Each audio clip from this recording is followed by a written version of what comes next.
fresh off Turkey Day and an Iron Bowl that ended up being a dogfight. My stress levels basically came down this morning, but now we're in the week everybody's been waiting on. This is the week national media has been wanting, the week Vegas has been wanting, the week Uncle Mo from the dumpster outside has been wanting. This is the week right here. SEC Championship Week from the Peach State of Georgia in hot Atlanta, Mercedes-Benz Stadium, Alabama, and those Georgia Bulldogs taking place this weekend. But right now, you're rocking and rolling with the number one show, number one form of entertainment on your Crimson Tide. That being, in my own words, yours truly, Stephen M. Smith of Touchdown Alabama Magazine. Happy to have all of you here today checking out the show.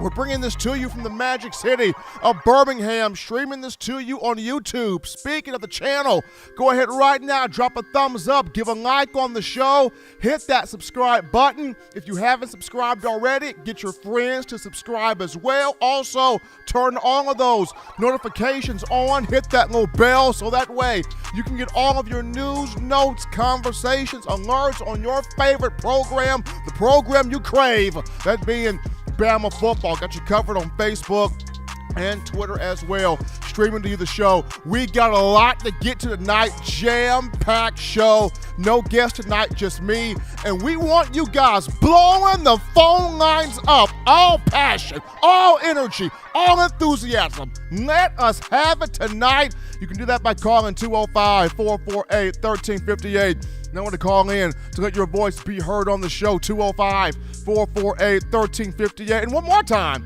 205-448-1358. Want to hear from you. Daily Super Chat Go, $75. Daily Super Chat Go right there. Bill from New York has already started us off with that $5 donation, showing us some love right now. Appreciate my man, Big Bill. Bill from New York getting the show popping off. But we start right now, my man John Ivory, with conversation number one on this evening, and it goes to, Alabama made some changes in the Iron Bowl that were huge, especially in the second half, and I think they're going to need to continue with those changes as it takes on Georgia this weekend in Atlanta for the SEC Championship. Now, the Iron Bowl is a dogfight. Not too many people thought it would be that way going into the matchup. I know it's the Iron Bowl. It's a rivalry game. You throw the records out the window. It's about who won it, what's the energy like, the effort like, the motivation like, and every team is going to, Bama's going to get every team's best shot, every team's best effort. But not a lot of people entering the matchup had the game that close, had the game that crazy. Like the fans inside Jordan Hare were rocking. Those people were on one from the start of the game to the end of the game. I mean, so many things went haywire for Alabama in the matchup, but the great ones, even in matchups like these, they find a way to win. Coach Saban jubilant in the locker room, dancing with his players. Coach Saban jubilant with finding his wife, Miss Terry, and that woman is a pure jewel. They're celebrating with each other. Coach Saban jubilant in the press conference, just seeing his players fight and scrap and claw and find a way to just win games this season. But there were some changes made in the matchup there in the Iron Bowl. And one of the first changes that Coach Saban put in that action was at the center position, going with Seth McLaughlin in the second half over at Darian Dalcourt at center. And I think that change needs to continue into this matchup here with Georgia due to, Darian Dalcourt, Coach Saban likes his toughness, he likes his physicality, and the versatility he has on the offensive line. But the junior from Maryland still having some discomfort with an ankle injury he sustained against LSU. And you saw some of that discomfort there in the first half against Auburn. Alabama not able to successfully move the ball, sustain drives. They were held off the scoreboard for 3 darn quarters. So you look at the first half, not able to put points on the board the way you would like to. And a lot of that was, Dalcourt not fully healthy, not fully comfortable, not fully there, at the center position. And while he's a tough guy, he's a physical guy, Saban went to him and was like, look, man, we love the toughness, we love the physicality, we love the mindset, but you got to be honest with yourself. If you're not going to be able to give us best football, winning football, we got to go to somebody else. And Alabama did that in the second half, going with Seth McLaughlin, the 3-star from Beaufort, Georgia in the 2020 class. He stabilized the offensive line. When he got on the field in the second half, Bama was able to run the ball a bit better with Brian Robinson. It was able to give better protection to Bryce Young, especially on that big drive in the fourth quarter with the minute and change to go. Seth McLaughlin did a great job there on that drive, picking up block assignments, calling out the linebackers, calling out the blitz protection scheme, working up to the second level. He anchored, he coordinated, he got that front absolutely ready to play. So was really, really happy there where, McLaughlin is concerned. And not just him, even though at times we look at, Chris Owens as, can somebody else go over there at right tackle? Can we see a J.C. Latham, see a Tommy Brockermeyer, see a Amari Kite, see somebody different there at that right tackle spot, Damian George? At this point, Chris Owens is probably your best bet there at that right tackle position. I mean, just due to, when he was put back in that spot, taking over for Damian George, who the sophomore, he's a big body, he's a powerful guy, but just not quite ready, or not as ready as people thought he was. And when you put Chris Owens back in there, especially in that fourth quarter, really did a good job of protecting Bryce Young. So even though, he may not be the most gifted player at that spot for right now, Chris Owens, your best option there at right tackle. But going on to another player here, Kool-Aid McKinstry.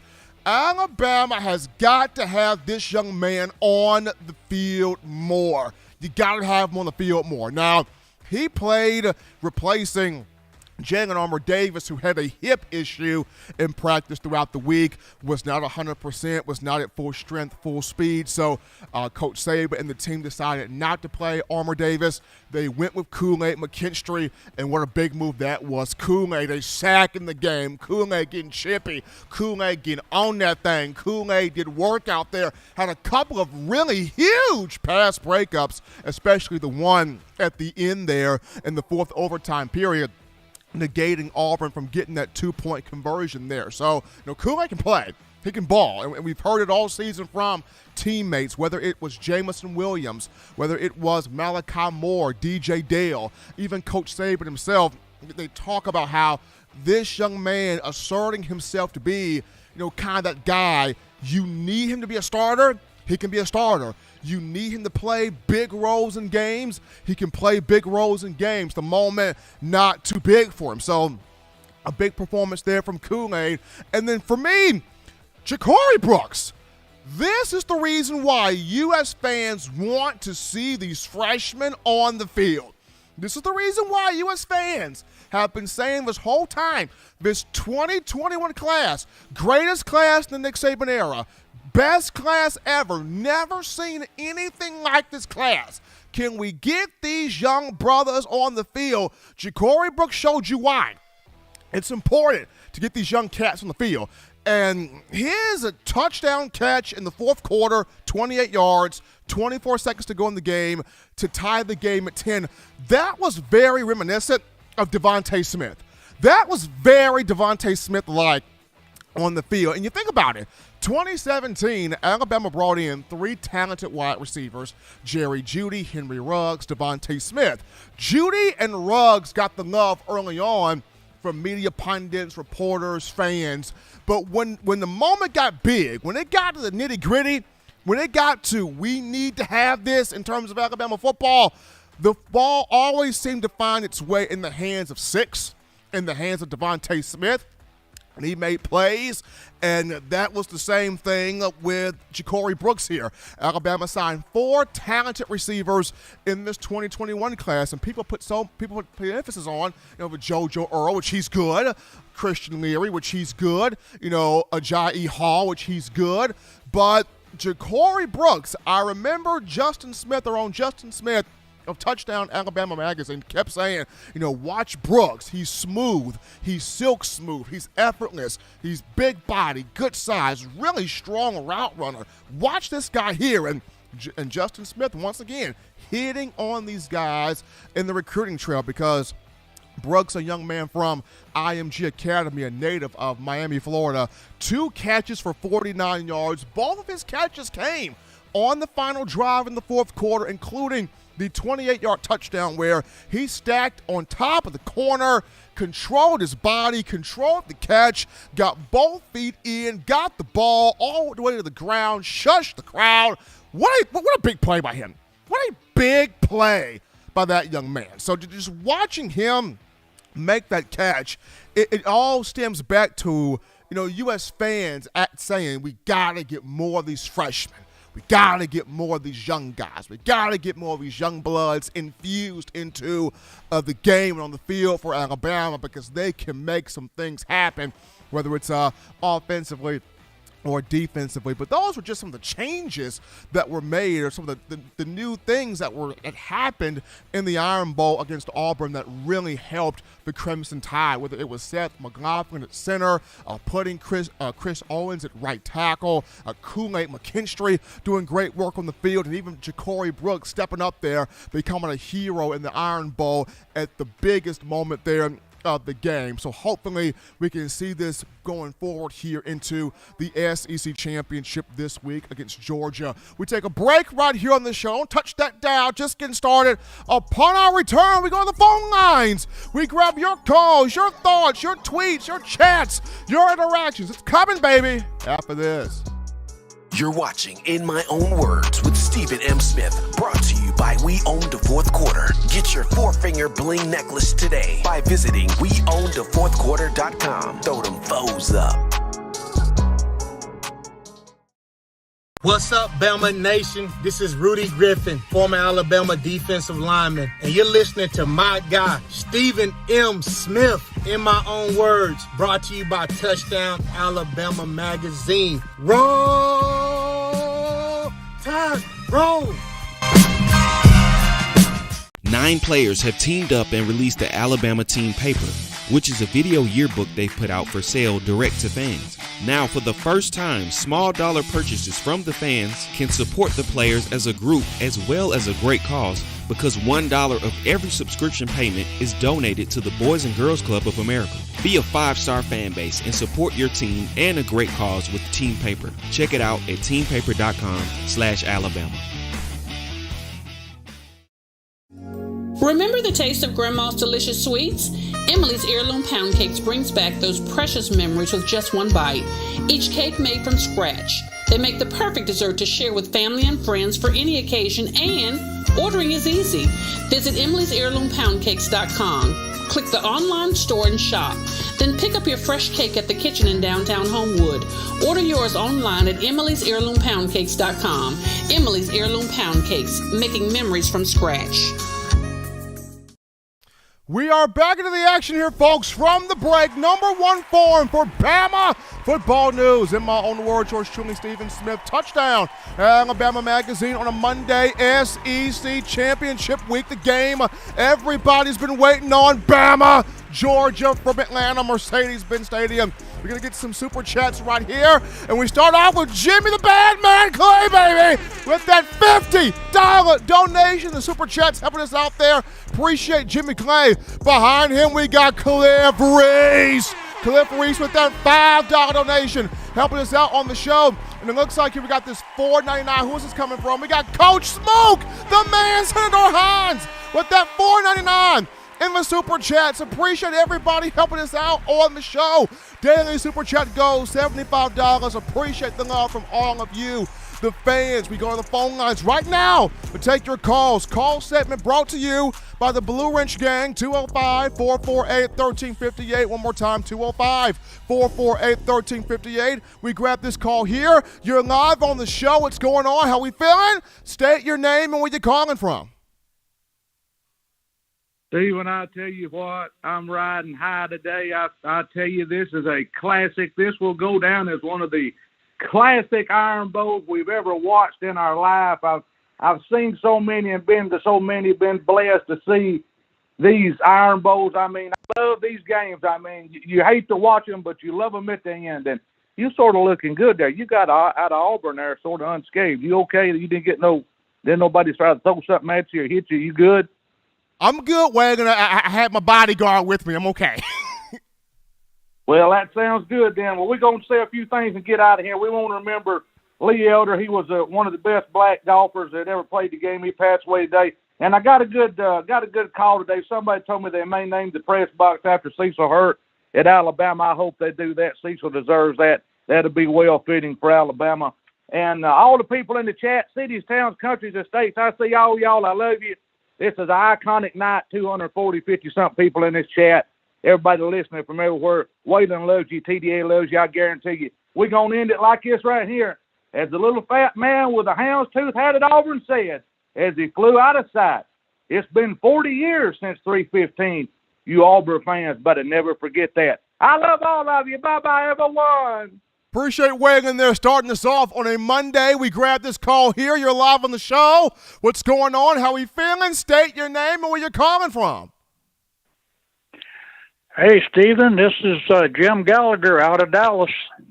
Jim, what's happening, man?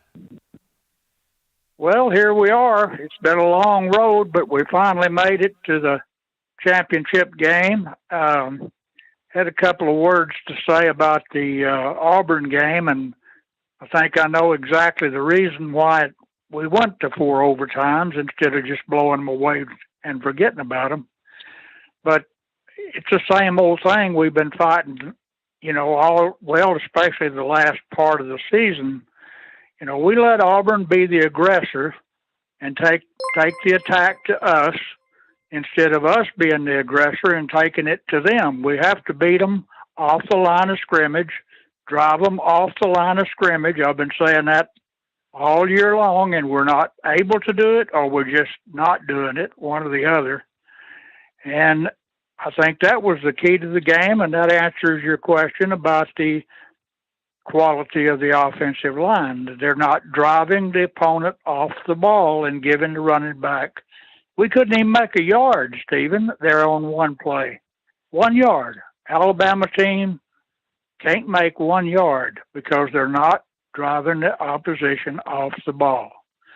That and silly, dumb mistakes and fumbling the snap, 130 yards in penalties. Our best receiver, one of our best players for sure, taking his own self out of the game with a silly targeting hit. It's just stuff like that. That's the reason it went 4 overtimes. That's the reason it even went into overtime at all. If we had just been able to give Bryce and the 2 receivers, Mechie and Williams, if we'd just been able to give him a little more time, it would not have been even a close game. I think we all know that. But now we're faced with a different animal. Georgia is not Auburn. Georgia is not LSU. Georgia is not Mississippi. Georgia is Georgia. And they got a defense. And if we don't move them off the ball, we're going to have a long day. That's the key to the game. We've got to move them off the ball. I think our defense is coming around, especially the interior line. They seem to be improved a lot from where they were at the beginning of the year. And I think if we can do that and give Bryce a little bit of time, I think we can turn it up pretty good on them, and I think we got a chance to win. But if we don't, it's going to be a long day. I mean, Jim Gallagher there with that call there, giving us his thoughts there from the Iron Bowl, and also coming up here with Georgia. We got this call here. You're live on the show. What's happening? How we feeling? State your name and where you calling from. What's going on, Steve? It's your boy, Coach Smoot. What's happening, And man? What's going on? Nothing much, man. Just sitting here looking at the chat, listening to the previous caller. He made a few valid points. But one thing I want people to realize, when we see Georgia, we're going to get what we've seen from Georgia. You know, Georgia imposes a physicality matchup, but schematically, we won't see anything different. And honestly, if you look at how we've been played all year, nobody's played us one-on-one. You know, last week's game was probably the most zero man coverage we've seen all season. Texas A&M tried it a couple times, and that every time they did, it resulted in big plays. I think our biggest issue is, like the last caller said, is the offensive line. And maybe play calling, the type of play calling. I think our offensive line does better when they could get that into up-tempo, having to, you know, catch guys off guard, get the reps rolling. I think they get good when they get in a rhythm, 17 to 19 seconds between each snap type of rhythm, which is fast. We did it. You know, Bill O'Brien actually, you know, scripted those last few drives with the up-tempo perfectly. You know, you put Bryce in situations that favor the skill set of the offensive line and the receivers. I will say this though, Steven. We talk bad about our receivers, and we think that Jameson Williams is probably the only one that can stretch the field. But I don't know if y'all watched when Trayshawn Holden, when that pass, they didn't call the pass interference on Holden. He had that guy beat so bad. And my only gripe about a lot of drives from Bryce in the beginning of the game, he wasn't anticipating a lot of the passes. I think he's not comfortable with throwing guys open. I don't think he's completely comfortable with it. And yes, he was getting pushed off his platform a lot, but a lot of those passes, what made Mac Jones great, what made Tua great is the ability to anticipate passes.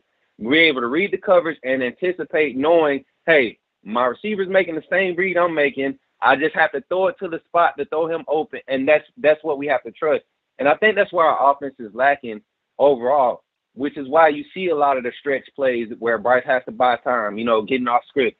And it's just one of those things where we found our strengths and our weaknesses, and we have to rely on, you know, those weaknesses being able to subside for the strengths. Meaning if the run game isn't working, can we get 6 or 7 plays in the first quarter where we get 4+ rushing yards on a run play? You know, if we can do that, you know, 3 or 4 times in a quarter, that's a positive game. Not normal, not what ideally what you would want in your run game, but that would be positive to, you know, open it up for the pass game. And defensively, Steven, if we don't get Job off that field, yes, he made that pick, but that pick was not his, you know, made by his effort. That was the linebacker underneath playing perfect coverage, getting in the window and making it a tough pass. Job just so happened to be getting beat again and be in the spot where the ball was coming. I don't know if anybody saw that or was paying attention to that. It was one play, we were running a freaking run play, and Job is downfield getting tripped up and tangled up in his own feet. And the wide receiver's not even trying to run a route. He's coming out to block Job. You know, so Georgia's going to expose that early. They're going to expose it fast. I don't trust Stetson, but I do think he could create some problems if we allow him to get going early. But I feel like our defense physically is there again. Helms and Branch played perfect off of each other this past weekend, and I'm just proud of what this team is showing. We're finding ways to win, and we're going to find a way to win Saturday. I see us winning.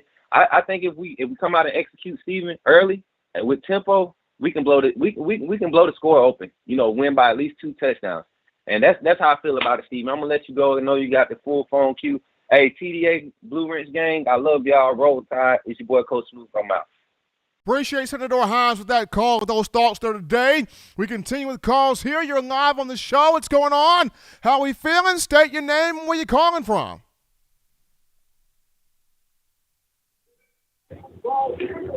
Hey, how's it going? Doing well, and yourself?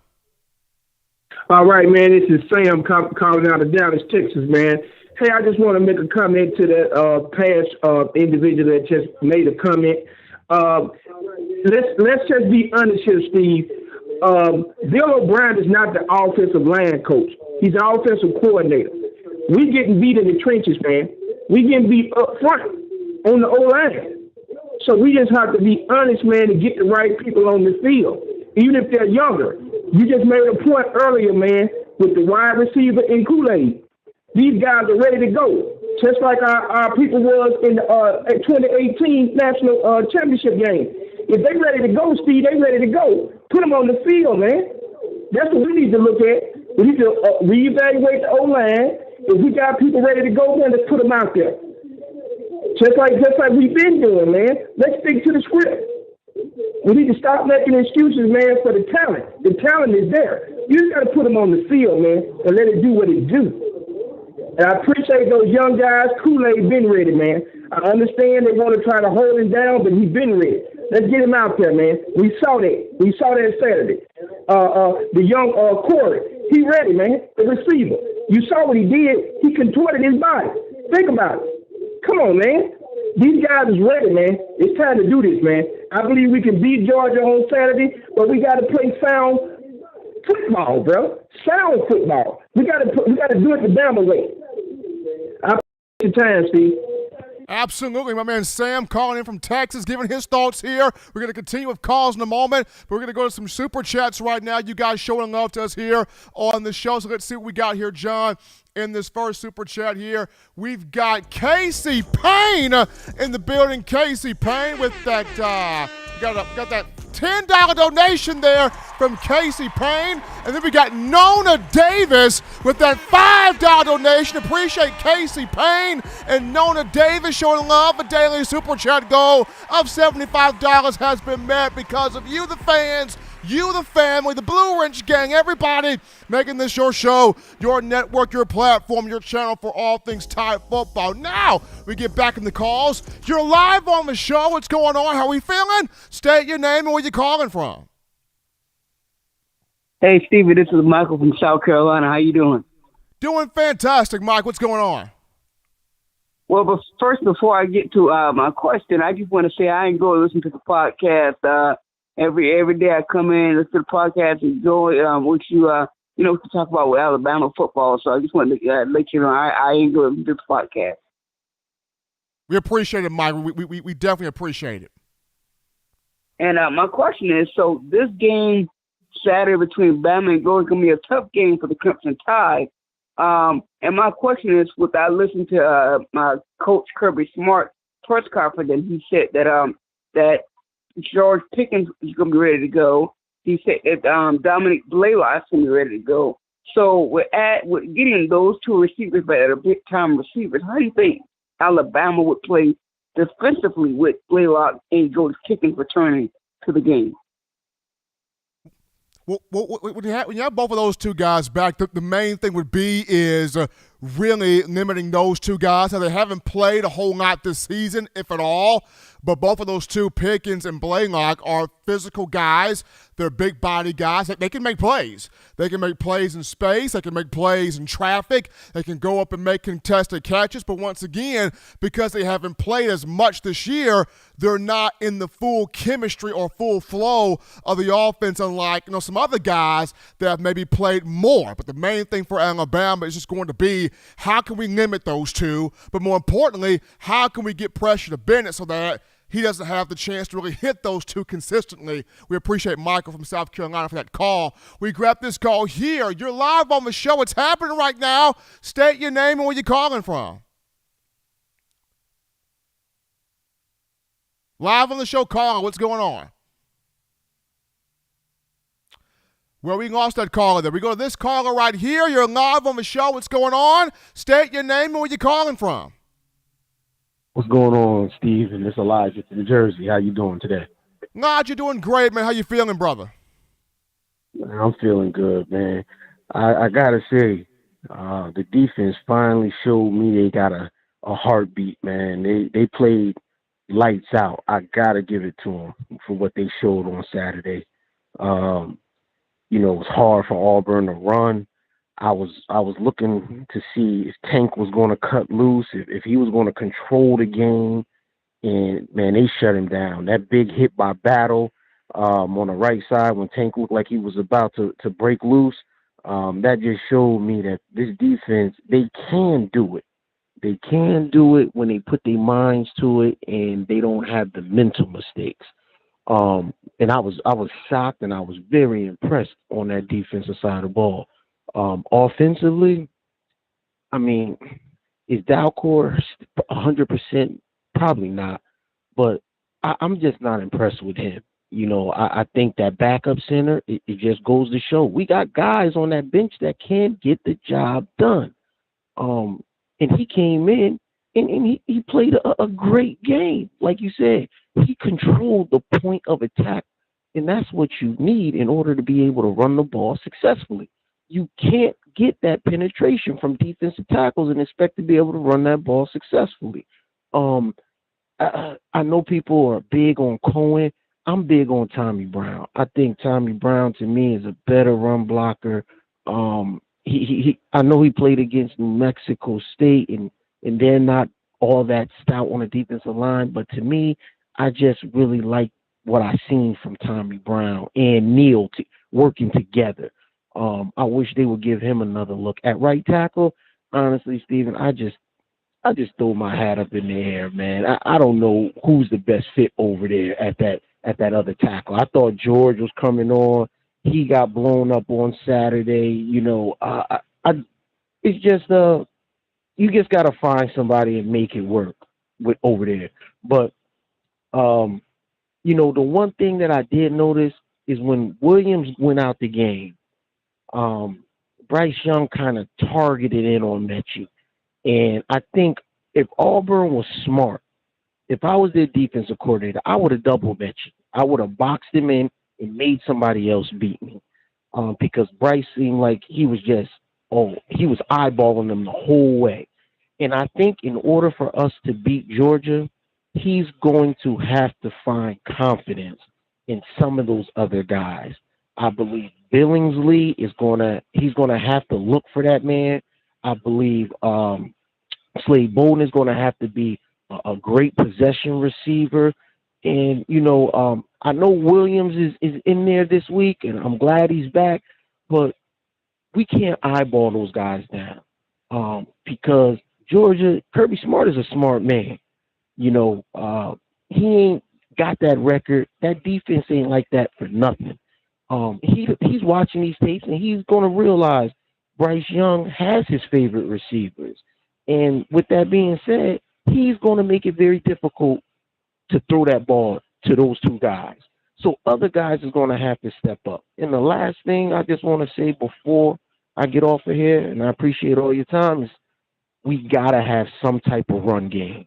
If we don't keep it balanced, we can't allow Georgia to pin their ears back and rush Bryce. We have to have that defensive line thinking that at any given time it could be a run. We cannot be unbalanced in this game. We have to have balance. And I don't know who we're going to find to run this ball, but whoever we do, a 2 to 3 yard gain on first down is a win for us. You know, just something so the Kobe Dean and those monsters they got up on the front line aren't just pinning their ears back saying, we going after them because we know they thrown. We got to pose that threat of we will run the ball and we're able to run the ball, you know. But I appreciate all your time like always, Steve, and you have a great day and your podcast is great, man. Take care. Appreciate my man Elijah from New Jersey calling in, giving his thoughts here on the show. We got a super chat right here, and this comes from Jovi Hendricks. Jovi Hendricks with that $14.99, that $19.99 in the super chats. $19.99 coming from Jovi Hendricks, helping us out here on the show. We continue with the phone calls here. You're live on the show tonight on a Monday, SEC Championship Week. State your name and where you're calling from. Bill from New York. How are you, man? Brother Bill, what's happening, my man? Well, I'm okay now. You know, during the game, I was acting like a fool. I was cursing. I ran upstairs changing T-shirts. I'm too old to be acting like that. But, you know, what I want to talk about right now is the defense. You know I've been talking about them all year. That's how I think this particular team has to win games. You know, and you got Will, Dallas, Branch, Toto, all of them, even the much maligned Job, did pick off that pass, didn't he? You know what I mean? I don't think he's 100%. But anyway, I got to segue into Saban. I can't believe here's a guy. I mean, you look at what he's done just recent years. He benched Jalen Hurts, a great quarterback. What did he do? He won the game. Right? He made the best call I ever saw in my life in any sport when he kicked that onside kick against Clemson. And what did he do? He won the game. You know, but I heard him in an interview and he said he told Dalcourt that if he sits, he's not a quitter. He's not being a quitter. We want to win this game. And he sat the man, and what happened? Won the game. Remember, last year we had Evan Neal at right tackle. He's doing this with a different kind of team, and we could beat Georgia. But again, we have to do it on defense. And if we could just keep hitting them. Look, this guy in Auburn, big, strong guy. Everyone talked about. You heard Landry. Oh my God. Oh, he's big. He's strong. But he was hobbling around after that game, wasn't he? In the fourth quarter, he was hobbling all over the place. Look, we could beat them if the defense plays up to them. And I even saw Georgia Tech making a few plays against them. I'm not afraid of them on their offense. And if we could just, if we could penetrate, stop the run, play like we did, because this was our best game. I'm sorry, I don't mean to yell. This was our best game we played all season on defense. Love it. Love your show, Steven. Keep it going. God bless. And hello, everybody. And, of course, the BWG. Later. All right, my man Bill here checking in here on a Monday to the show. Appreciate everybody writing in, calling in, making your thoughts, making your opinions, your voice be heard on the show. We continue with calls as we take this one. You're live on the show. What's going on? How we feeling? State your name and where you calling from. Hey, Tim. This is Robert from Mobile. Rob, what's happening, man? Hey, I guess I'm more inclined to just today to just celebrate the win over Auburn more than to analyze, where we are or aren't short on Georgia, how to beat Georgia. I think, they can come, in your Wednesday show or something. But I'm really more interested in celebrating this win. It was definitely a classic one for the ages. And it's the kind of game that, usually when the voodoo dolls are out in full force at Auburn and the witch doctor is sticking needles in Alabama as much as he can, that we tend to lose that game when his needles are in full force. But I think the voodoo witch doctor ran out of needles after the third quarter, and was just doing the best he could to keep the Alabama down. He couldn't do it anymore, and we finally got over the witch doctor and the voodoo curses that is Jordan Hare Stadium. And I mean, then in grand fashion, that drive, the drive, I guess what we want to call it, was one for the ages. I hate to overlook Mechie. Mechie had, when Jameson Williams went out, Mechie had an outstanding game, 150 yards total catches. So I hate for that to get missed. And of course, but they are right about Brooks, Corey Brooks. He's hopefully they'll get him going as far as emerging as a prime target. And it was great to see Billingsley get a big catch. And I think one of your calls did make a good point that maybe Bryce Young was keying on Mechie a little too much and not hitting other targets a little more than as much as he could have. So definitely something he'll have to work on. But we really need to get the tight ends involved, more. Just one catch for each tight end. We're gonna have to improve on that to get the tight ends more involved. The only thing downside was, the bad was I think Nick Saban. We can't have our best receiver out there making tackles on special teams. Even when he didn't get knocked out because of the targeting, he could have got hurt. Could have been out for the rest of the season by getting hurt. So him returning punts and kicks is fine, but him being out there to make tackles on special teams, we don't need our best receivers. Our best receiver, either him or Mechie out there making tackles on special teams. So hopefully, Saban won't let that happen again. But and of course, Will Reichert comes through in the clutch for us, and with both those kicks, Paul Tyson cost him one kick that he should because of the bobble, the handle on the snap. That's twice he's done that to Will Reichert. So hopefully the guy they got who he replaced with Reichert did a much better job, and I think he just should be the man going forward. If Reichert just can't handle those snaps at crunch time like he needs to. But I mean even Brian Robinson, he didn't do too poorly.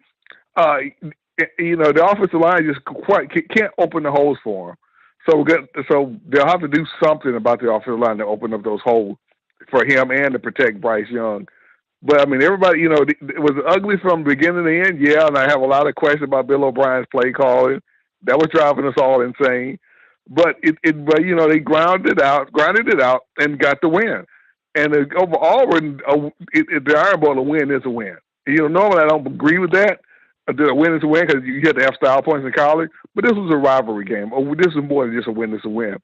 It also, these rivalry games like Ohio State, Michigan, Oklahoma State, that just to show why a lot of people are upset about the Cincinnati's getting in with their mediocre schedule. Cincinnati didn't have to go to Jordan Hare. Cincinnati didn't have to go to Michigan and was all those screaming fans that Ohio State had to go to. They didn't have to go to Bedlam in Oklahoma the way Oklahoma had to deal with. They were in there with their little patsy schedule, and now they just had to take a little patsy schedule into the playoff. That's where, the unfairness of it gets to, which is a 14 playoff, and teams like Cincinnati don't belong in the hunt. You didn't have to deal with any of that yet Saturday, while these other teams did. So that's where the unfairness comes in. So I hope that whoever they play Cincinnati beats their brains out as a result of that. But it was definitely a great win for the team. And it was, the game was, I would say, fun to watch. But the only thing that was fun was the last 6 minutes. So that's all I'll be watching of that game from now on, is just the last 6 minutes. But the last 6 minutes were it. And the witch doctor, I'm sorry, you Auburn fans, your witch doctor ran out of needles for the voodoo doll 6 minutes too soon. So you didn't get to win this one. So a nutty inning in Jordan Hare didn't end with Auburn with a victory. Sorry for you. Appreciate Robert from Mobile with that call there here on a Monday. We continue with our calls. We got this one right here. You're live on the show. What's going on? State your name and where you calling from. Kevin, Dallas, Georgia. How you doing this evening? Doing great, Kevin. How you feeling? I'm doing great. Just had to piggyback what you stated as far as the soliloquy at the beginning, Stephen, and that's just that instead of 226 being D-Day as far as for the University of Alabama football season this season is going to be as far as what I call Tuscaloosa East, and that's in the Mercedes-Benz Dome. We got to do the doggone thing as far as the upperclassmen. The upperclassmen, hey, I take my hat off to you all. You all showed up and showed out as far as this past game. Hey, you all have to do it for only 2 to 4 more games, and hey, we can give you a beautiful parting gift as far as the upperclassmen is because other than Saturday, Stephen, the upperclassmen haven't showed up this year. I don't like, when it comes to this year's team, I don't like to hear the term young. You could say inexperienced but not young because the young players have only had the opportunity to produce, truth be known, this Saturday. Jacoby Brooks, please stand up. Dallas Turner, please stand up. Et cetera. We've only seen about a half a dozen of those 25 or 27 guys that was the best class of not this year, not of the best class of the past 5 years or 10 years, but the best class of all time. I also want to ask, in parting, Stephen, as far as 2 questions. One is in reference to what is the status of Malachi Moore, because I didn't recall him playing. Then also looking at the future, and I know we shouldn't be looking at the future, but hey, I wear my Nostradamus hat sometime, and it's just in reference to the prospect of 6 or 7 guys transferring out. And my follow-up to that question would be, prayerfully, none of those 6 to 7 guys will be a part of the 20 or the 21 classes. As always, thanks for entertainment, Steve, and I'm going to sit back and listen to your response. Appreciate Kevin from Georgia there calling in. The first question on Malachi Moore, not quite sure. I will figure out because I did not see him on the field either. I saw a lot more of Brian Branch out there than Malachi, so I will figure that out. Not quite sure off the top of my head right now. In terms of the second thought there, on the guys hitting the transfer portal, Alabama's already got a couple of guys who have hit the transfer portal, and we'll talk about that in a moment here. But as far as potential guys that could follow those guys, I don't see none of those guys being from the 2020 or 2021 classes, but we shall see. We got a super chat to get to. Nona Davis back in here with Nona. That $20 donation helping us out here on the show. Appreciate the love there from Nona Davis. We get back into calls. You are live on the show. What's going on? How we feeling? State your name. Where you calling from? Hey, Tide Man, checking in from Jackson, Mississippi. How you doing, brother? Doing great, Tide Man, and yourself?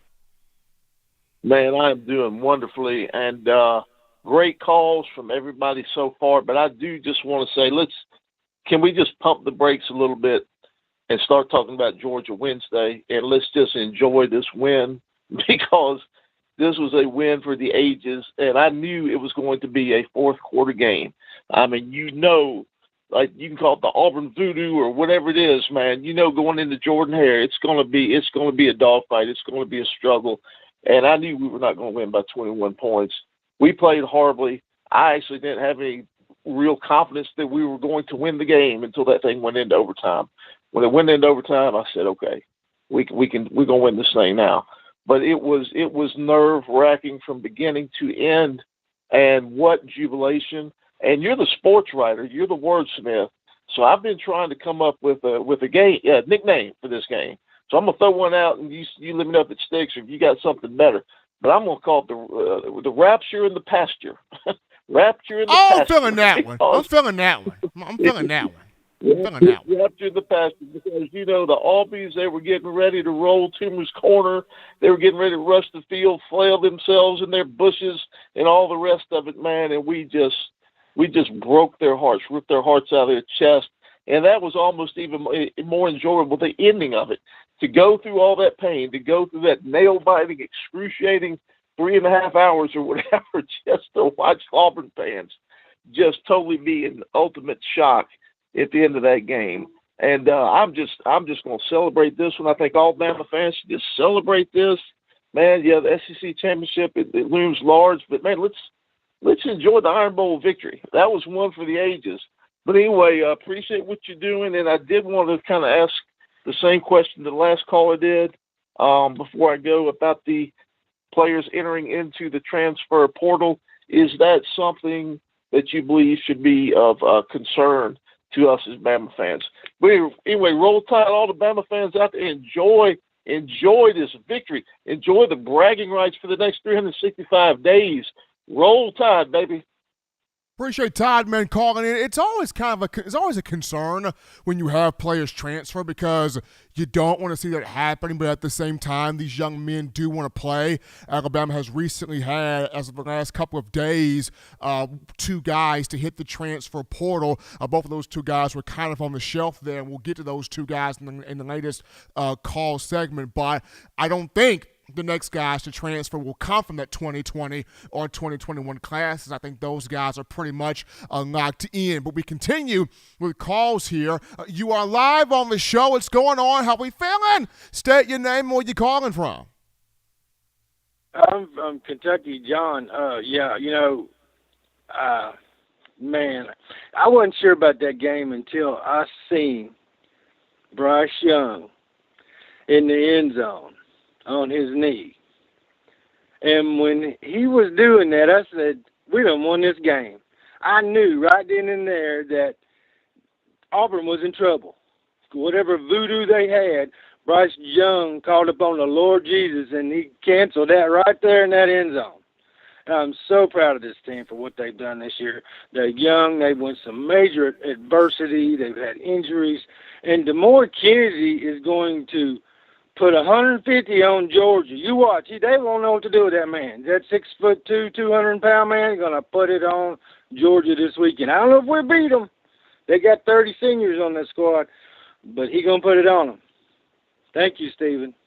Appreciate the call right there. He's got DeMoy Kennedy rushing for 200 yards against Georgia as the Alabama emergency running back. DeMoy Kennedy played some running back in high school, so it could happen. I'm not putting it past that man. We get a call here. You're live on the show. What's going on? How are we feeling? State your name and where you calling from. What's up, Stephen? This is Sean from Huntsville. Sean, big man, what's going on? What's going on with you, man? Nothing much, man. Respect the Auburn win. I love it, love it, love it, love it, love it, considering all my neighbors are Auburn fans. But with all due respect, I'm off that. I'm on to the next week. This is Monday. I want to state a few quick points about Georgia if I possibly could, if you don't mind. Go ahead. Listen, I got some concerns, man, like some real hardcore concerns. And, it's not so much about our same problems that we've been had, with the offensive line. I don't know if Darian Dogcourt is playing this week or not. I'm concerned, even if he was playing, Jordan Davis is a man down there, brother, and he's the middle of that defense. But I have bigger concerns with Bill O'Brien, man. This team is super aggressive, super aggressive. They love the double gap blitz. They'll send two players through the same gap to try to confuse the lineman. I worry about him because how do you defeat the blitz? What's the number one play you defeat the blitz? Screens. We don't run screens for some reason. I mean, I hadn't seen us run a screen all season. A screen. If we hit one screen for major yardage, they won't be able to pin their ears back and come at Bryce like that. We don't seem to run screens. We don't seem to run any type of pre-snap motion at all to identify what the matchups is in the defense. So I'm worried about Bill O'Brien, man. He comes with those pro concepts. You know, the pros play a lot of man coverage and a lot of slide protection. I worry about that, man. You know, we need pre-snap motion. We need screens in this game because these guys are going to win one-on-one battles. No one's talking about Stetson Bennett. Though, if you remember last year, that guy hurt us a couple times on 3rd and long. He can run, man. He can run. You know, he'll pull it down. He'll keep it.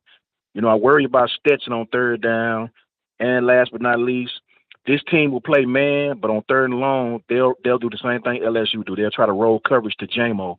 So I'm hoping that everybody else have their hands ready. You know, I'm hoping the tight ends get involved. I'm hoping Metches get involved. We need to throw some new wrinkles at this team other than what we've been doing all season because Kirby is dead on with that film. So those are my concerns, man. I worry about Bill O'Brien. I really, really, really hope he get in his bag for this game and get Jaleel involved, get Christian Leary involved on some perimeter stuff. I worry about that. And for God's sakes, man, screens. That's the name of the game this week, man. I appreciate you taking my call. I'll hang up and listen. And as always, I continue to support. Appreciate my man Sean from Huntsville with his thoughts there on the game going up against Georgia, Alabama in the SEC Championship. We grab a call here. You're live on the show. What's going on? How are you feeling tonight? State your name and where you calling from. Man, how you doing? This is John from Jackson.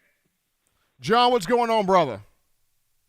Man, I agree with Sean from Huntsville. Man, he took the words right out of my mouth, man. Bill O'Brien is horrible.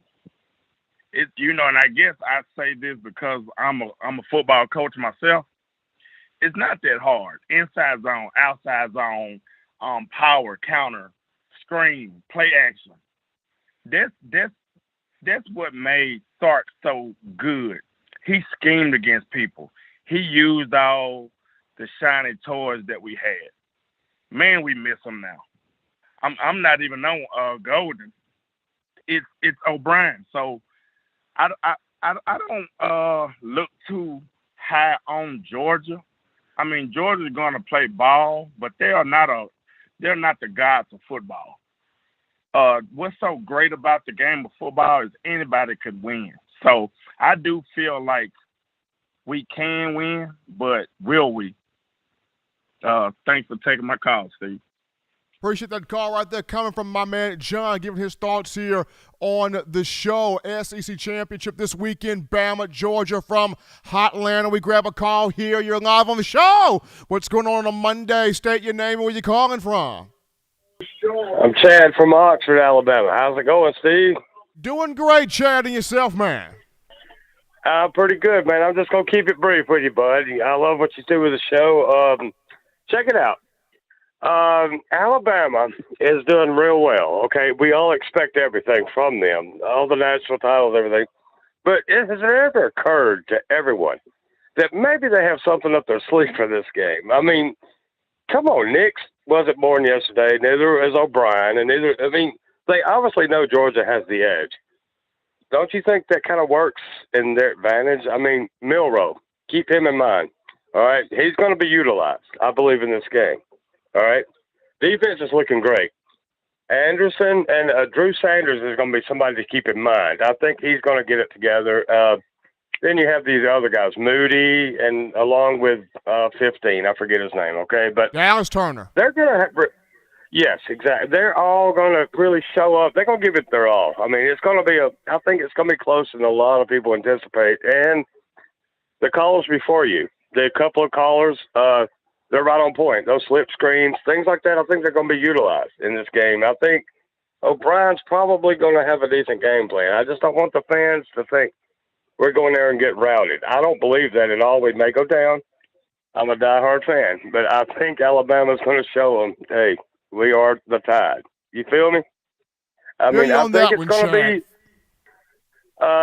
Stephen, I'm going to let you go, man, but roll tide. And guess what? Keep this in mind. Drew Sanders, the other Sanders, running the ball, and Milroe. I think they're going to play very important keys in this game. Roll tide. I'll leave you with that. Absolutely. Chad from Oxford giving us his thoughts there on Drew Sanders, Trey Sanders, and Jalen Milroe being impactful players in the SEC title game. We grab a call here. You're live on the show. What's going on? How we feeling? State your name and where you're calling from. Hey, what's going on, Steven, man? This is Donnell from Birmingham, man. How you doing tonight, Steven? Man, I'm doing fantastic, but the better question is, how are you? Man, I'm doing great, brother.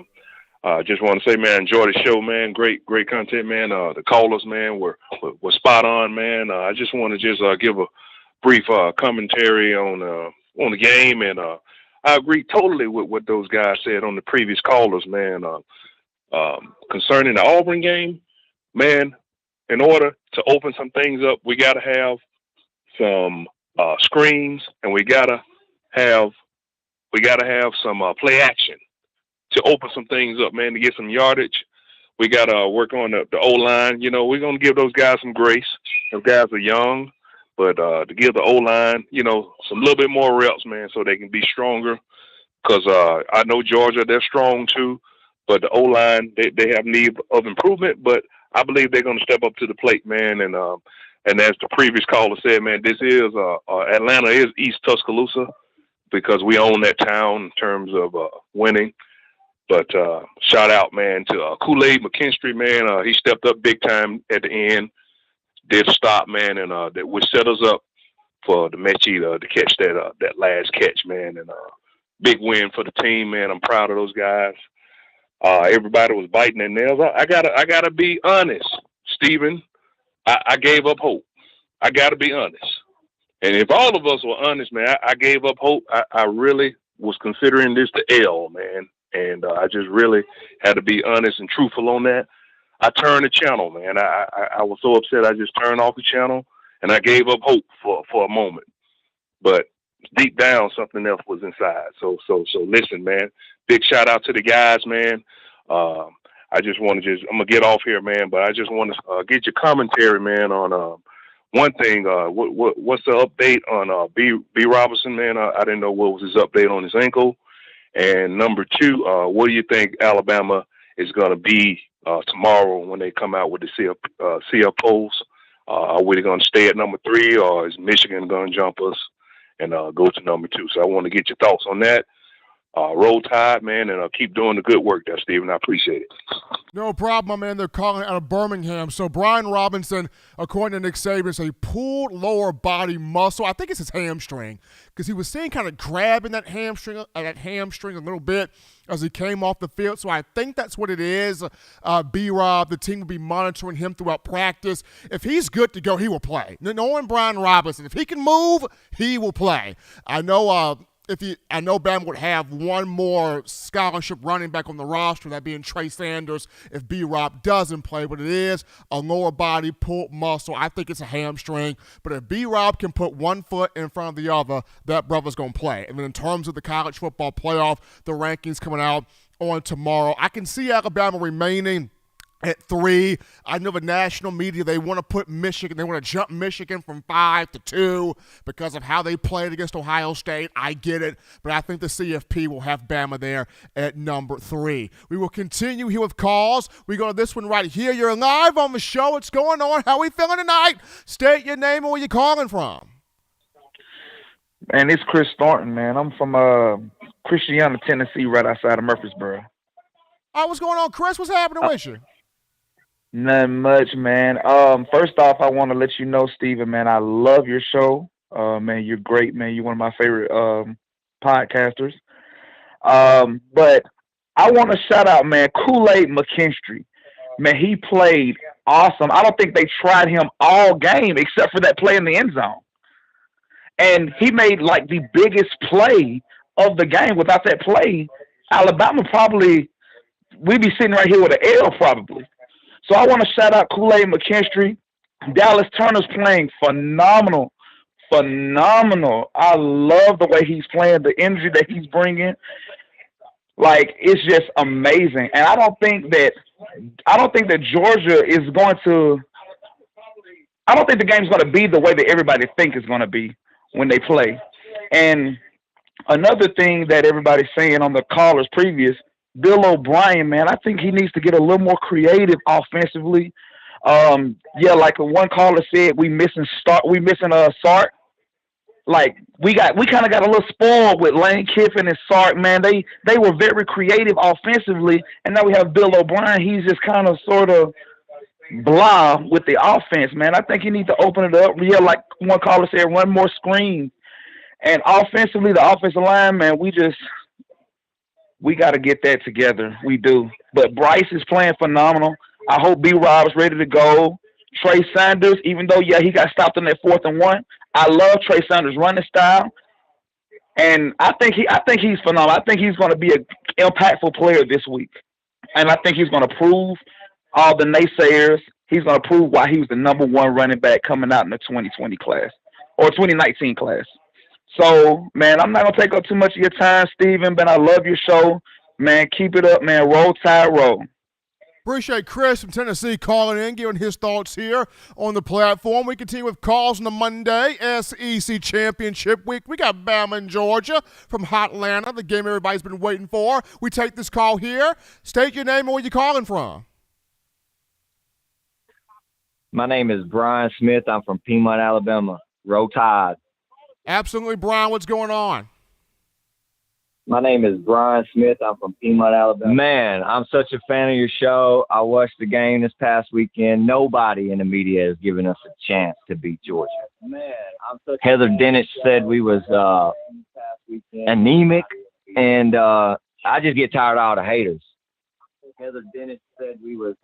I know. I mean, man, go ahead.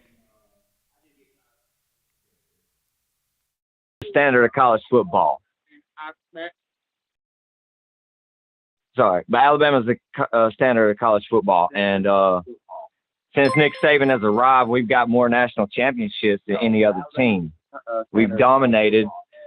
And when we don't win by more than 10 points, everybody jumps on the bandwagon and says, oh, we can't wait to see Alabama get knocked out of the playoffs. Win by more than 10 points.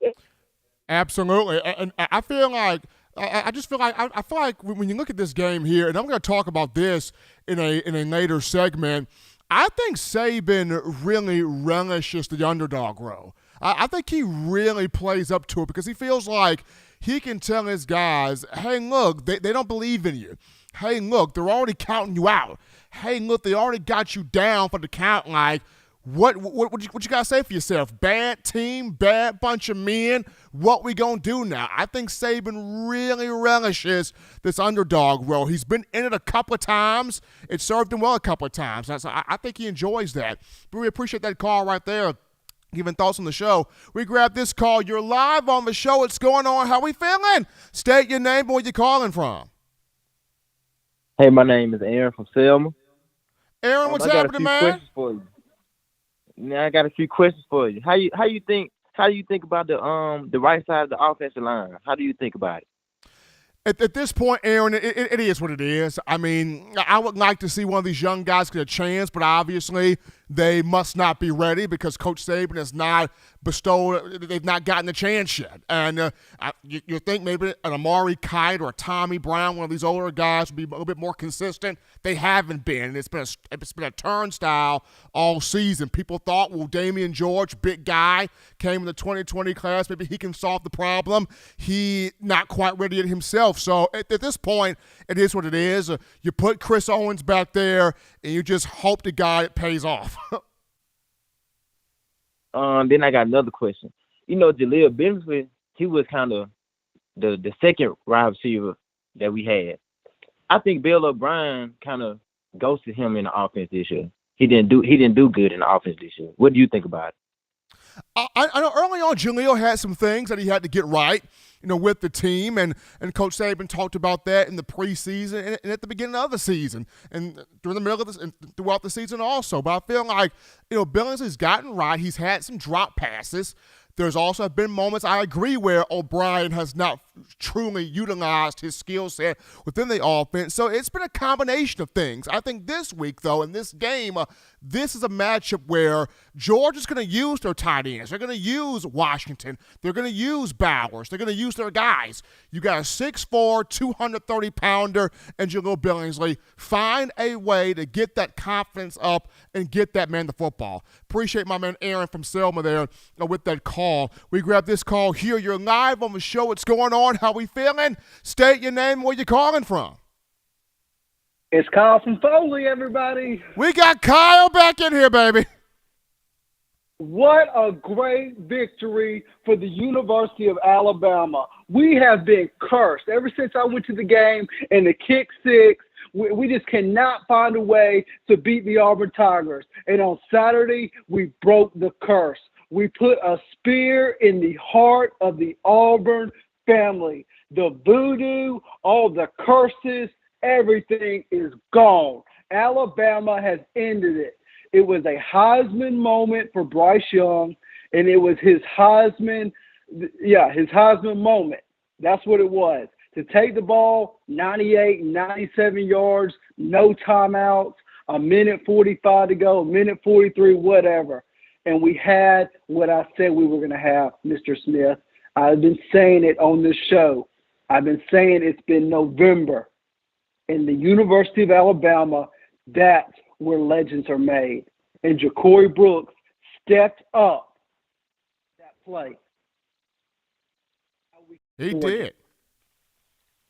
He South absolutely. Georgia.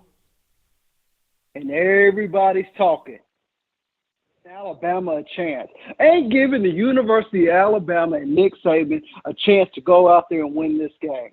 We've been running football for the last decade. And all these fans, Mrs. Heather Dentridge, we're not going to listen to her advice. Man, you might as well just listen to someone's advice on Ann Street in Montgomery at the Walmart. We listen to her. We're not listening to Fonbaugh. We're not listening to Tebow. We're not listening to nobody. Nick Saban and Alabama are going to get the job done. So I'm going to leave you with this.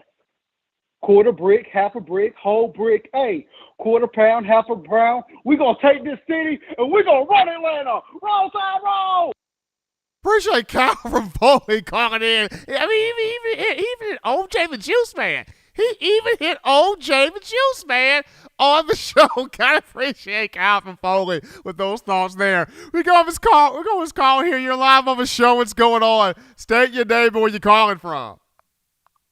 Yeah, this is Jay Ward from Leeds, Alabama. First-time caller. Roll Tide. How are we feeling there, Jay? What's going on?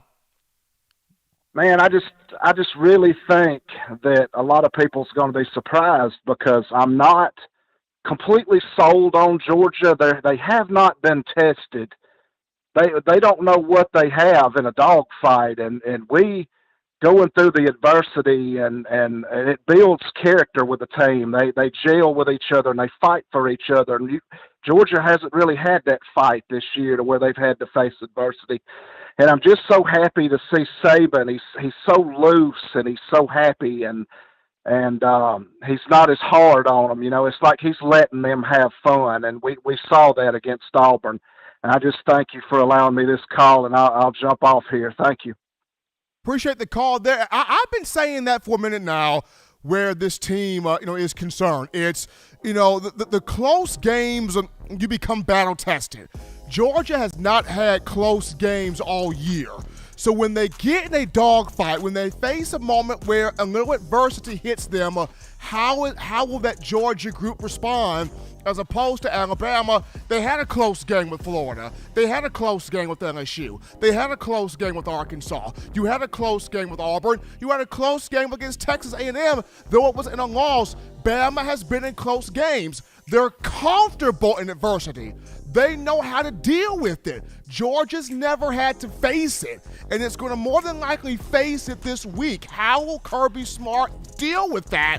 That's a big pivotal point here in this matchup. But gotta shout out McConaughey! McConaughey with that $25 donation helping us out there in the Super Chats. Appreciate the love there coming from McConaughey and all of you for calling in, letting your voice, donating in, letting your passion flow here on the show. We're going to actually go now to a quick topic here.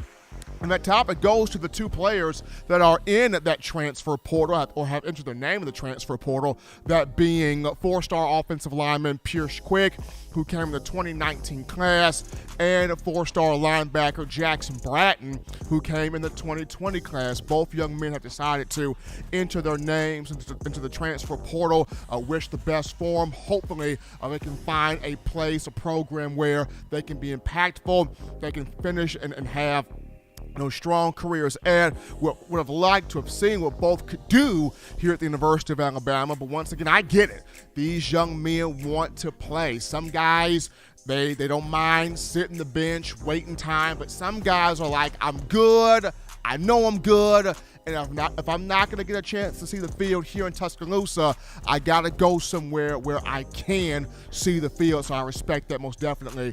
Best wishes there to Pierce Quick and Jackson Bratton. But for all the callers, hold for the phone lines, callers. Hold through. I'll call back in the next 10 minutes. When we get back, I'm going to get into Bryce Young's Heisman moment in the Iron Bowl and just diving into what made this special for Young and the team getting the win at Auburn. We'll talk about it after this.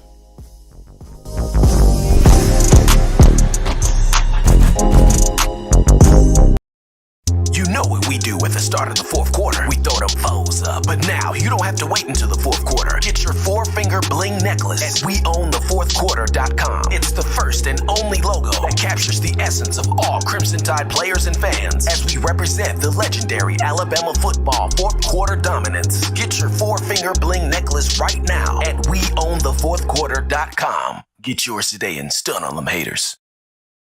Touchdown Alabama Magazine is Alabama football's premier publication. A subscription to Touchdown Alabama Magazine is the perfect gift for any Alabama fan. For exclusive news and information, recruiting updates, a free annual print magazine, and more, go to touchdownalabama.com and click join. Only $7.95 per month, or pay $74.95 for a full year subscription. That's a yearly saving of $20.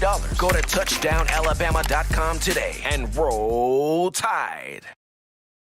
As we're back in from the break of a number one forum for Bama football news on a Monday. In my own words, yours truly, Stephen Smith. Touchdown Alabama Magazine, fresh off the Iron Bowl. Bama getting the 24-22 win over Auburn in Jordan-Hare Stadium. It took 4 overtimes to get that done, but Bryce Young finding John Mechie for that 2-point conversion in the 4th overtime. But now this week right here, Bama, Georgia, SEC championship game from Hotlanta, from the Peach State at Mercedes-Benz Stadium. This is the game everybody's been waiting on since day one. But now we're going to look at Bryce Young here. And, John, I've always been one to kind of say this.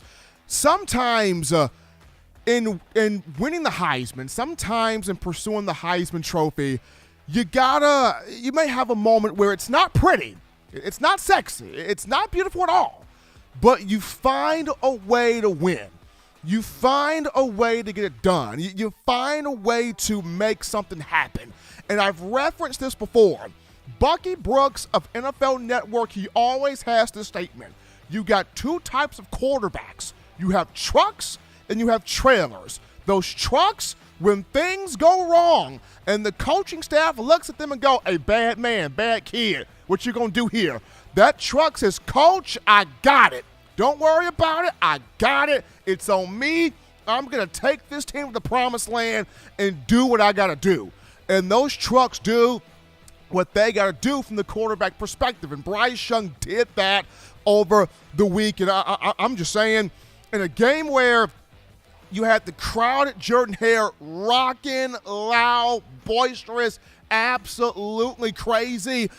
Their defense was lit. You got to give Derek Mason a lot of credit. They came after Bryce Young. Young was sacked 8 times, the most he's been sacked all season, the most the offensive line has given up all season. The right side of the line, Damian George was having trouble all game long. They tried Kendall Randolph for a little extra protection. That didn't work. Guys just kept getting to Bryce Young around the right side. There were moments where He looked frustrated, and then Jamison Williams knocked out of the game for targeting. A lot of people were like, it's over, it's done. Jamison Williams is knocked out. Holy crap, we're over with. Put the fork in us. Bama is not going to win this football game. But I go back to something Coach Saban said after the game. He kept saying Bryce did not give up. He kept looking at the offense saying, we're going to get this right. We're going to be okay. We're going to get this done. Just follow me. We're going to get this done. And in the fourth quarter, when the game was not going right all game long, you're down 10-3. You're down by 7. Auburn fans are going, we got him again. We got him again. We got him again. They can't beat us in Jordan-Hare. Saban can't win in Jordan-Hare. We got the grip on him. We got him again. We got him for his third straight loss over here at Jordan-Hare. And in the fourth quarter, with a minute 27 to go, no timeouts, ball on the 3-yard line, you got to drive 97 yards for your shot at the Heisman and also your shot to keep your postseason hopes alive. This is what Heismans do. Bryce Young, 12 plays, extending drives, hitting John Mechie, hitting Jaleel Billingsley for a big fourth down conversion, hitting Ja'Cory Brooks twice, including one for the 28-yard touchdown to tie the game with 24 seconds left in regulation to force overtime. And then in the overtime, hit Slade Bolden for a touchdown in the overtime, and then hits John Mechie for that 2-point conversion in the fourth overtime. It wasn't pretty, but Bryce's 8th 300-yard game. Think about that.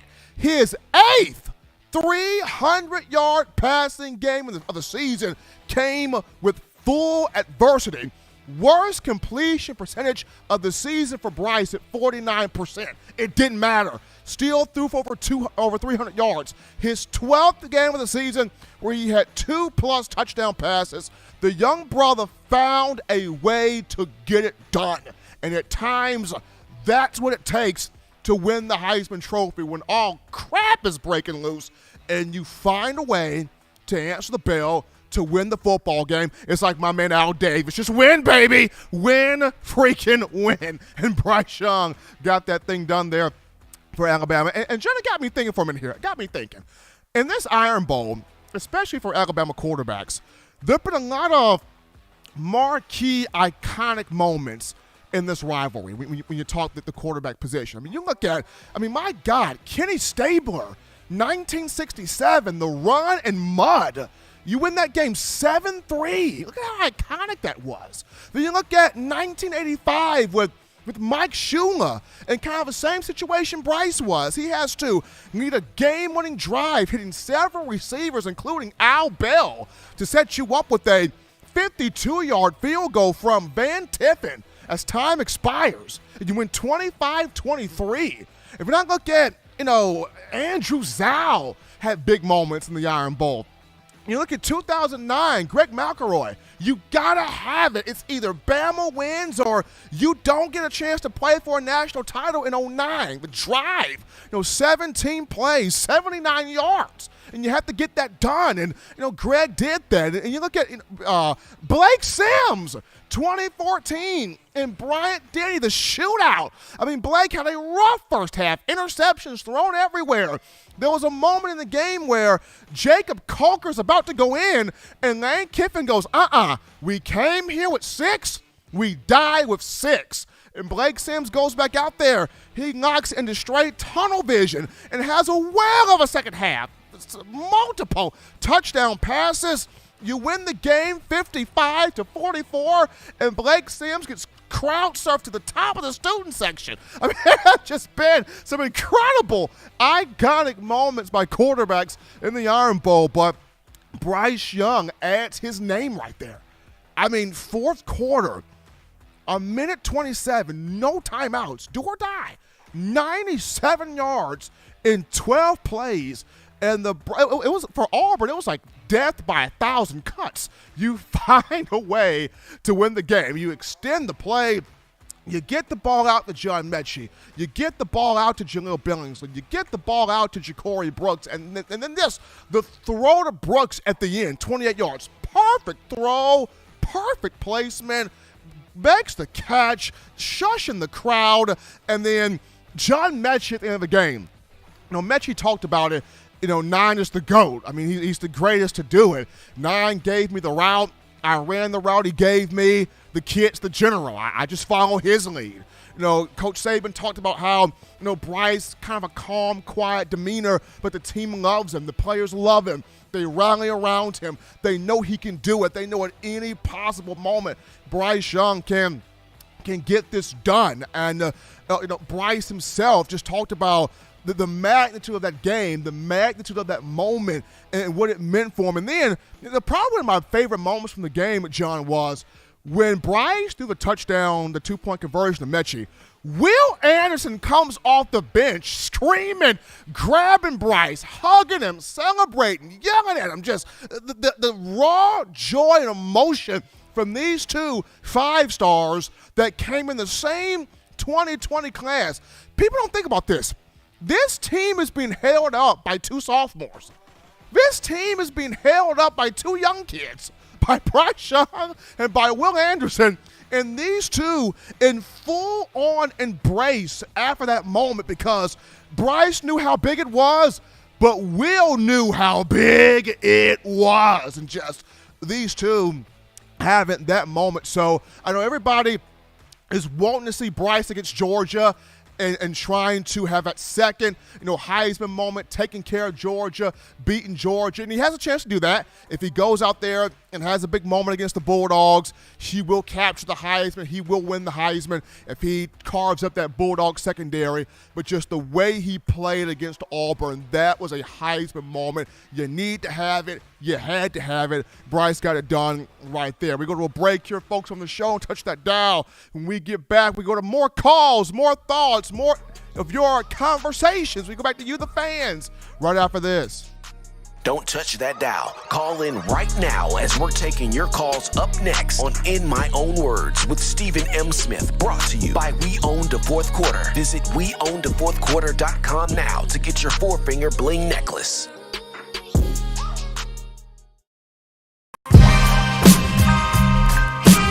This is Chris Rogers, 2009 national champion. You are listening to the baddest, when I say the baddest, sports show in the state of Alabama. In my own words, yours truly, Touchdown Alabama Magazine. Don't touch that dial.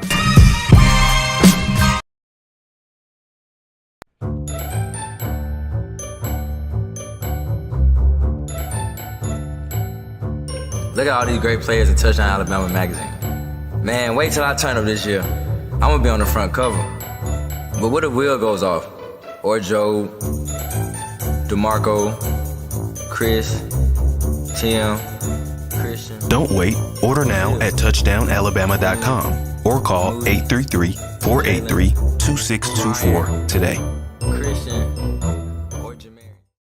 If you're an avid Alabama Crimson Tide fan and you love to flaunt it, then show your Alabama Crimson Tide support by grabbing the All-Bama sneakers. They feature bold Crimson Tide graphics, so no one will be able to question where your allegiance lies. When you add these sweet sneakers to your Alabama Crimson Tide collection, go to stsfootwear.com and use the code TDAlabama for $15 off your purchase. That's code TDAlabama for $15 off your purchase. Go to stsfootwear.com and get your All-Bama sneakers today. Thank you for tuning in. Show your support right now by clicking that like button. If you haven't subscribed, hit the subscribe button now and enable all notifications to make sure you don't ever miss any of the best Alabama football news, notes, and information right here on Touchdown Alabama. And we are back into the action here, folks, from the break. We're number 1 forum for Bama football news. In my own words, yours truly, Stephen M. Smith, Touchdown Alabama Magazine. Appreciate you guys calling in, writing in, donating in, chatting in, making this your show. your network, your platform for all things Crimson Tide football on a Monday. Fresh off the Iron Bowl, but getting ready for the SEC Championship in Atlanta between Alabama and Georgia, the matchup everybody has been waiting for. But we go to the phone lines to take your calls. Call statement brought to you by the Blue Wrench Gang, 205-448-1358. Number to call in right there, 205-448-1358. We grab a call here. You're live on the show. What's happening? What's going on? State your name and where you're calling from.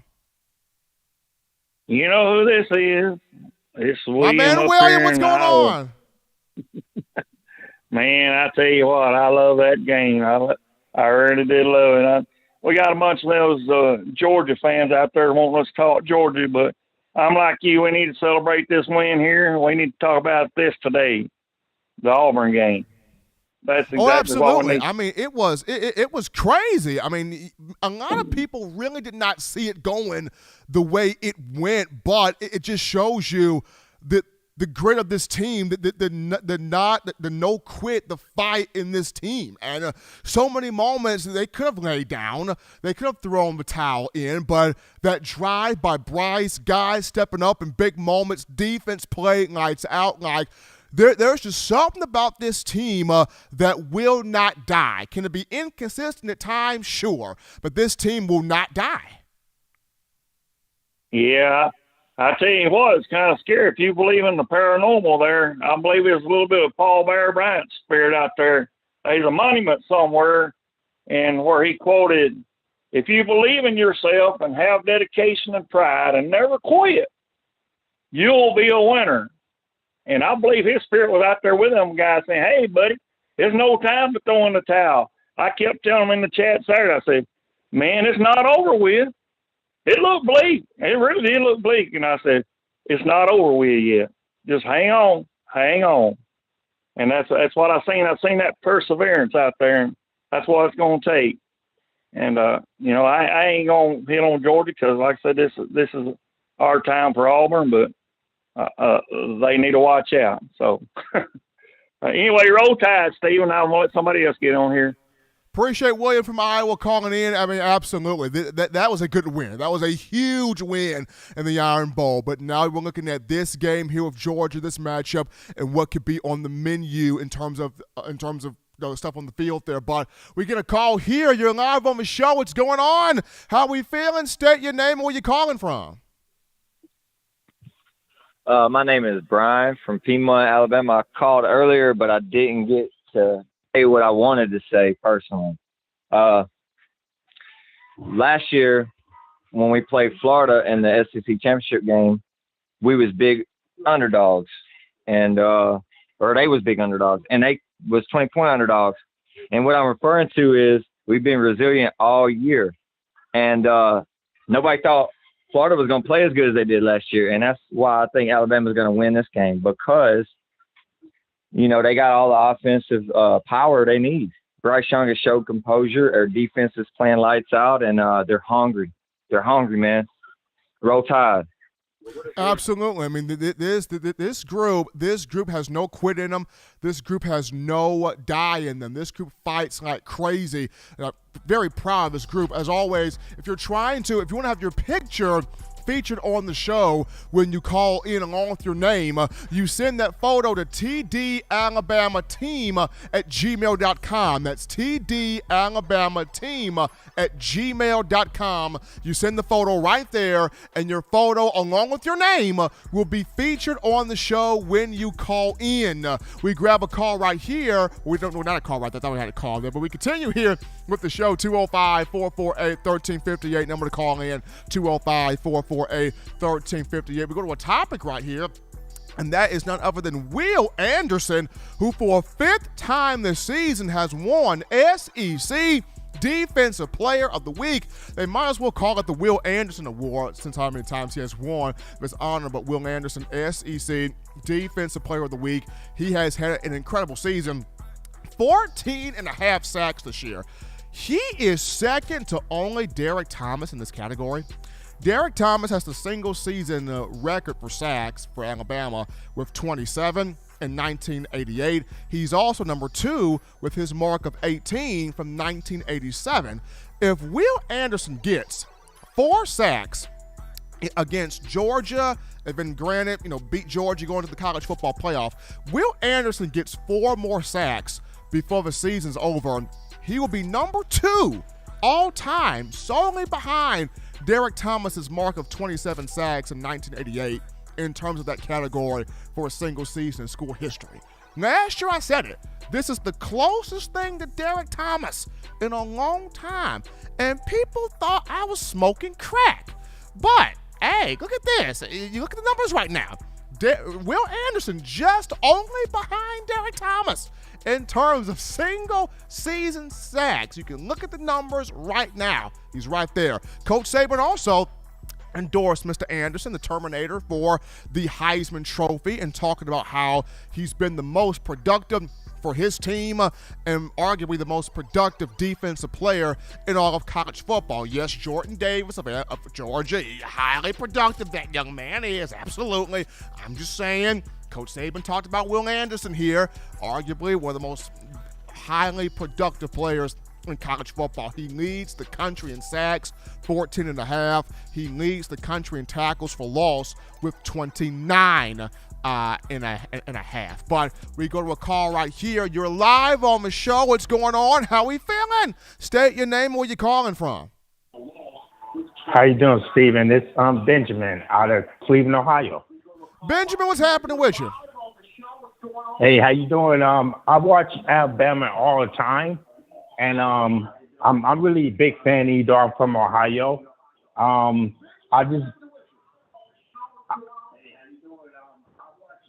Go ahead.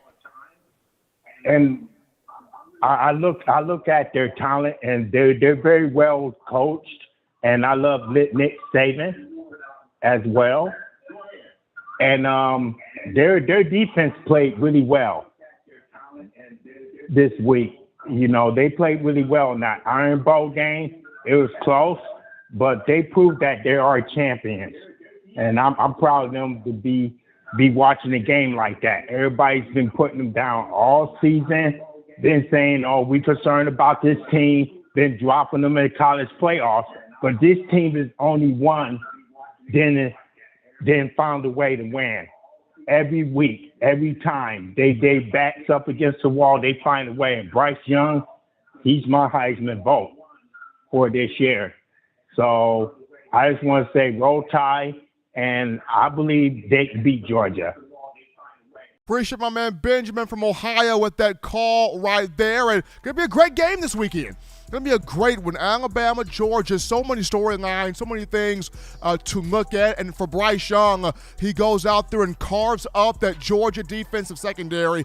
He will be holding the Heisman Trophy, becoming the first, and would become Alabama's first quarterback to win the coveted Bronze Award. But we go to a break right here, folks, on the show on Touch That Dab. When we get back, we tidy up loose ends with talking about, Coach Saban loves his underdog role. Georgia comes into this game as a 6-point favorite according to Vegas. Why this plays solely into Alabama's hands? We'll talk about it after this.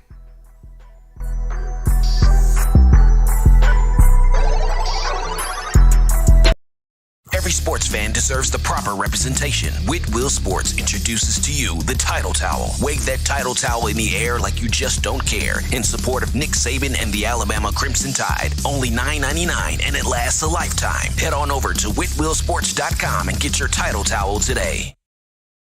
Touchdown Alabama Magazine is Alabama football's premier publication. A subscription to Touchdown Alabama Magazine is the perfect gift for any Alabama fan. For exclusive news and information, recruiting updates, a free annual print magazine, and more, go to touchdownalabama.com and click join. Only $7.95 per month, or pay $74.95 for a full year subscription. That's a yearly saving of $20. Go to touchdownalabama.com today and roll Tide.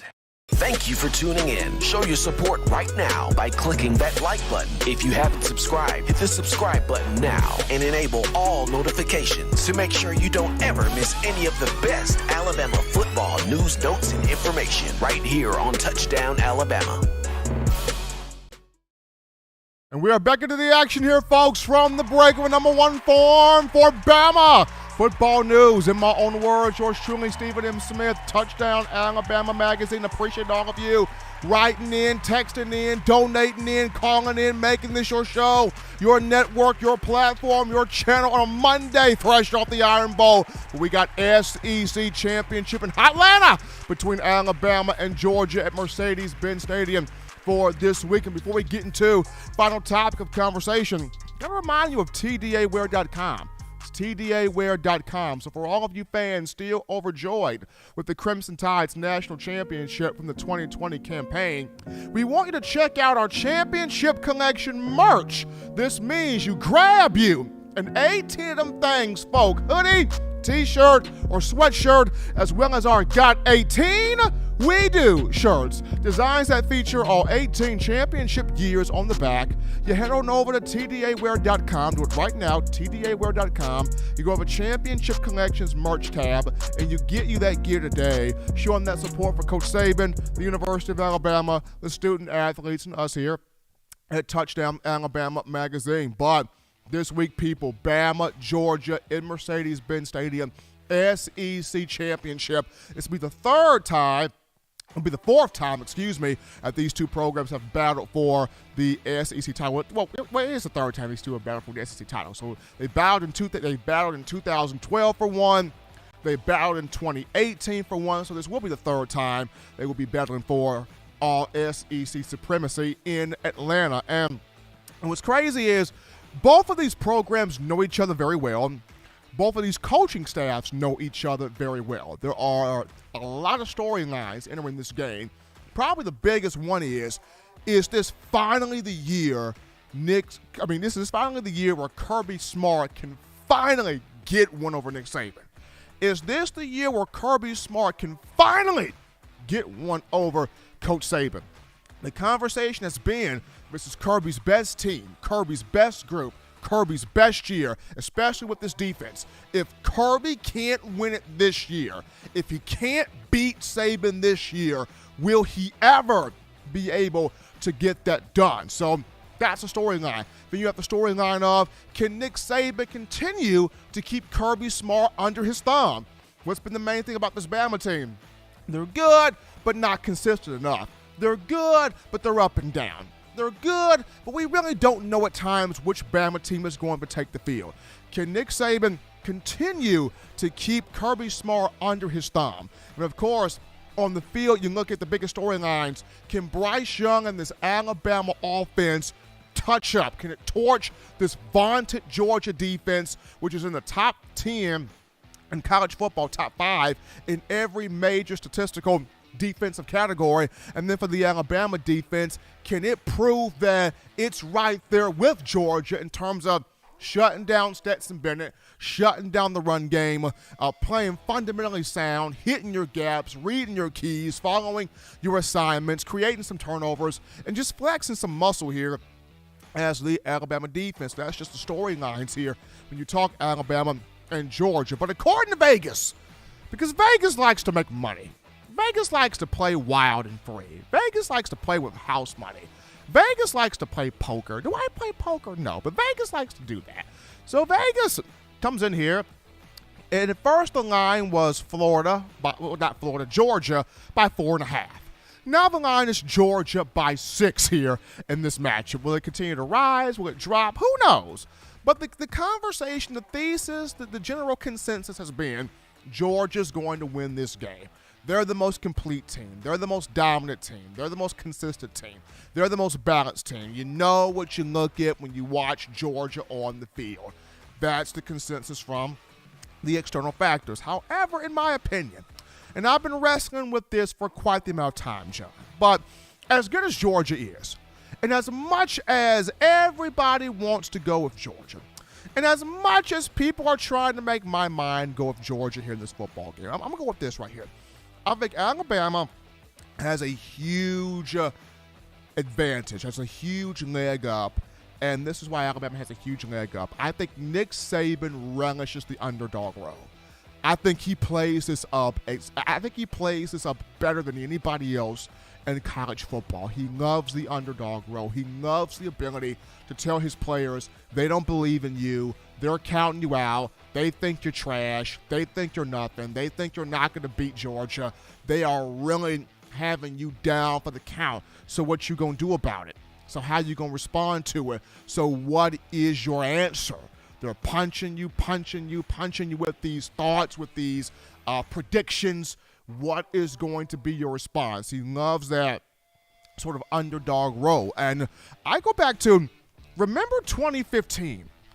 Alabama lost to Ole Miss that year. And everybody said it's over for Alabama. Stick a fork in them. They're done. They're horrible. Turkey burnt. They're not going to win. They just got beat by Ole Miss at Bryant Denny. They're not going to win.